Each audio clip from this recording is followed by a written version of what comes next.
Hello दोस्तों, कैसे हैं आप सब लोग। चलिए आज का दिन कैसा रहा, आज का ट्रेड कैसा रहा ये देख लेते हैं।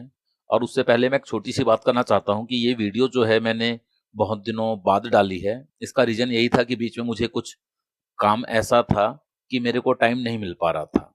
इस वीडियो के द्वारा मैं अपना जो काम होता है स्टॉक मार्केट में जो काम करता हूं वो आप सभी लोगों को दिखाना चाहता हूं कि एक स्टॉक मार्केट में अगर आप ऑप्शन बाइंग कर रहे हैं तो उसका सही तरीका क्या होना चाहिए, क्योंकि ऑप्शन बाइंग हाईली वॉलेटाइल होता है और जो है बहुत ज्यादा लोग यहाँ पे लॉस कर चुके हैं। तो इस वीडियो के द्वारा केवल मैं ये दिखाना चाहता हूं कि एक सही तरीका क्या होना चाहिए। और आप जब धीरे धीरे इसको सीख जाते हैं तभी आप इसको काम स्टार्ट कीजिए। सीख जाने का मतलब क्या होता है कि जब आपके लॉसेस कम होने लग जाएं, जब आपको डर कम लगे, ज्यादातर जब आपके टारगेट आने लग जाएं। लेकिन बहुत से लोग क्या सोचते हैं या क्या करते हैं कि वो डायरेक्ट पैसा डाल के ही स्टॉक मार्केट में काम करना चाहते हैं। वो उनकी सबसे बड़ी गलती होती है। ये तो ऐसा ही हुआ कि नदी में उतर के ही मैं तैरना सीखूंगा। तो आप जानते ही हैं कि नदी का मतलब क्या होता है। तैरने का मौका नहीं देती मार्केट और नदी। इसी प्रकार से है यहाँ पे हिसाब कि यदि कोई व्यक्ति सोचता है कि मैं कुछ पैसा डालूंगा और इसको काम करता जाऊंगा और सीखता भी जाऊंगा, इट इज नॉट पॉसिबल। यह वीडियो बनाने का मेरा खुद उद्देश्य यही होता है कि ज्यादा से ज्यादा लोग समय रहते समझ जाएं कि यहाँ पे नुकसान अपना ना करें। किसी भी व्यक्ति ने अगर स्टॉक मार्केट को बनाया है तो उसने अपने लिए बनाया है, अपना कमाने के लिए बनाया है। आपके लिए या हमारे लिए नहीं बनाया है कि हम लोग पैसा कमा जाएं। लेकिन जब हम इसको लंबे समय तक सही दृष्टिकोण से देखते हैं तब हम इसकी सारी छवि को पहचान पाते हैं, सारे स्टेप को पहचान पाते हैं, सारे मूवमेंट को ठीक से पहचान पाते हैं। और जिस दिन नहीं पहचान पाते हैं उस दिन हमारा स्टॉप लॉस भी कटता है। तो वहां पे भी हमें माइंडसेट को प्रॉपर रखना होता है कि यदि हमारा पैसा जा रहा है तो थोड़ा पैसा जाए, और पैसा अगर आ रहा है तो ज्यादा पैसा है।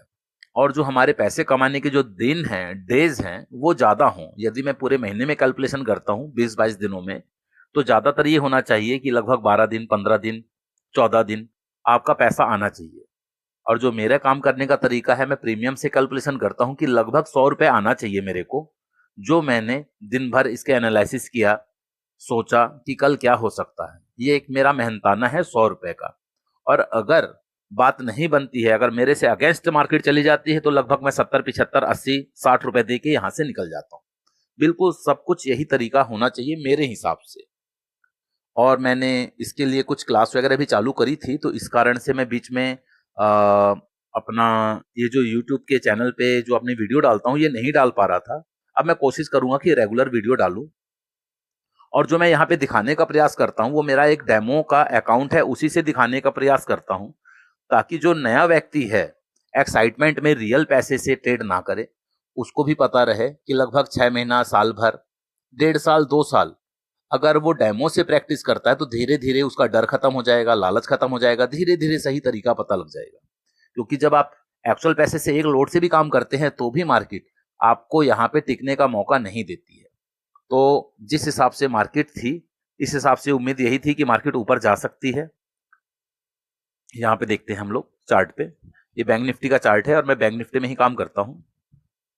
जो फ्राइडे का सेशन था, फ्राइडे का दिन था, तेजी से शार्प सेलिंग हुई थी और जो है थोड़ा सा होल्ड करने के बाद फिर ये नीचे चली गई थी। और नीचे 55,000 का एग्जैक्ट पॉइंट था, लेकिन कुछ गैप बचा हुआ था। तो यहाँ पे जो ये तेजी है इसको देख के सेल करने वाले ही लोग आएंगे जो पुट खरीदना चाहते हैं। लेकिन मार्केट इतनी जल्दी उनको पैसा देने वाली नहीं है। इसी उम्मीद से मैंने सोचा था कि मैं इसको कॉल साइड में लूंगा, मैं बाय करूंगा जो भी प्राइस मिलेगा। लेकिन यहाँ पे जिस हिसाब से इसका स्ट्रक्चर था, जिस हिसाब से इसकी मूवमेंट थी, शार्पली ऊपर चली गई मार्केट। और लगभग जब हमें 100 रुपए के करीब कैप्चर करना होता है, लगभग इतना मूवमेंट ये दे चुकी थी ऑप्शन में। और जब हम लोगों ने ये देखा कि निफ्टी 50 एक बहुत कॉम्प्लिकेटेड प्राइस एक्शन से ऊपर चल रही है, ऊपर जा रही है, तो इसको गिरना ही था, क्योंकि ये मौका दे रही थी लोगों को ऊपर जाने के लिए, कॉल बाय करने के लिए। और जो सेंसेक्स है वो भी इसी प्रकार से चल रहा था। सेंसेक्स में खास बात ये थी कि ये जो 81,500 के ऊपर बहुत कायदे से धीरे धीरे ऊपर जा रहा था, जिससे जो कॉल साइड बैठा था व्यक्ति या जो कॉल साइड सोच रहा है वो आराम से यहाँ पे खरीद सकता है, लेकिन मार्केट किसी को पैसा देने वाली नहीं है।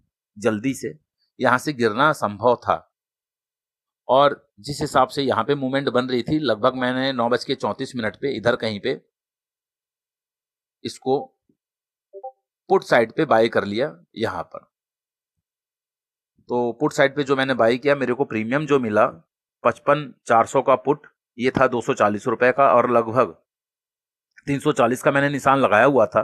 जो ये लाइन होती है मेरी लगभग 100 रुपए की होती है, और यहाँ पे लगभग 10 रुपए ऊपर फिर मैं 9:34 पे यहाँ पे निकल गया, और आज हमारा ट्रेड ये पूरा हो गया। और उसके बाद आप देख सकते हैं। अच्छा, दूसरी नंबर बात ये भी थी कि इसने देखिए डे लो को काट दिया था यहाँ पे। तो जब ये डे लो को काट देती है तो सीधी सी बात है, लोग नीचे के लिए आते हैं। जब नीचे के लिए आते हैं तो मार्केट अब अलग ही पैटर्न, अलग ही बिहेव करती है। देखिए सारे दिन एक तरह से बोला जाए तो साइडवेज टू अप ट्रेंड में रही, और फिर ये जो है नीचे ही स्तर पे बंद हो गई। तो यही आज का काम रहा, और आप लोग कमेंट कर सकते हैं कि ये मेरी वीडियो कैसी लगती है। हालांकि मैं बहुत दिनों बाद ही ये वीडियो डाल रहा हूँ, लेकिन अब मैं कोशिश करूंगा कि मैं ये वीडियो रेगुलर डालूं। आप लोगों ने वीडियो देखी, आप लोगों का बहुत बहुत धन्यवाद।